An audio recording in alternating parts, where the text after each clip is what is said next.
Daniel Whitaker was born in 1999 in the small town of Boise, Idaho. He was the youngest of three siblings. His mother passed away when Daniel was only 5 years old, so he grew up with his father, Robert Whitaker, a quiet man who worked at a logistics company. Since Daniel was the only son, Robert loved him dearly. They often spent time together watching football games at the local stadium, and Robert even enrolled Daniel in futsal courses and a soccer school. However, from a young age, Daniel was diagnosed with ADHD, attention deficit hyperactivity disorder. This condition made him easily distracted, quick-tempered, and sometimes aggressive. Even so, by the time he turned 16, Daniel had become calmer and was able to adapt well in public school. He graduated high school in 2017, though he failed to get into a state university in Salt Lake City. He then planned to attend a private college in Spokane, Washington. That same year, his father Robert decided to remarry a co-worker, a widow named Melissa Carter. Melissa was 48 years old, outspoken, and very different from Robert's quiet personality.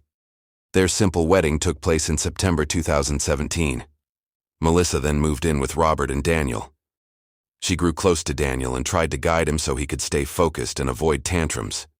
In 2018, Daniel was accepted into Whitworth University in Spokane. He became the pride of the family and continued to play soccer in a local league. But happiness didn't last long. In June 2019, Robert and Melissa joined a company trip to Montana. The bus they were riding was involved in a tragic accident. Robert died at the age of 52, while Melissa survived but had to spend months in the hospital. Losing his father devastated Daniel. At 20 years old, he often cried like a child. He eventually dropped out of college 5 months after the accident. Melissa, now partially paralyzed and reliant on a wheelchair, lived with Daniel in their home. His two older sisters, who were married, sent monthly financial help, but their husbands didn't want Daniel visiting because they considered him troubled. Melissa tried to stay strong for Daniel, even though her body grew weaker. Her biological daughter, Laura Carter, who lived in Portland, Oregon, rarely visited, claiming the distance was too far, even though it was only a 2-hour drive. She also never helped financially. By late 2019, Daniel's behavior grew strange. He often watched adult films on TV and his phone, which worried Melissa. Several times Daniel approached Melissa in inappropriate ways. At first she refused, but out of fear that Daniel might hurt her, she reluctantly gave in, on the condition that he be gentle. Over time, however, Daniel became rougher and more dangerous. In 2021, the family faced another conflict. One of Daniel's sisters, struggling financially, forced the sale of Robert's house. After long arguments, the house was sold and the money split among the three siblings. Melissa received nothing. Fortunately, Robert's former company helped Melissa by providing a small apartment unit in Seattle, with rent covered for 2 years. Daniel grew even more unstable after moving. He often threw tantrums, burned money, smashed furniture, and even chewed broken glass. Melissa was terrified, especially since Daniel increasingly forced himself on her at night. Sometimes in the kitchen, sometimes in the bathroom, and once she even fell from a cabinet. During the day, Daniel could be kind, buying food, fixing her wheelchair, but at night he turned into someone frightening. By the end of 2021, Melissa couldn't take it anymore.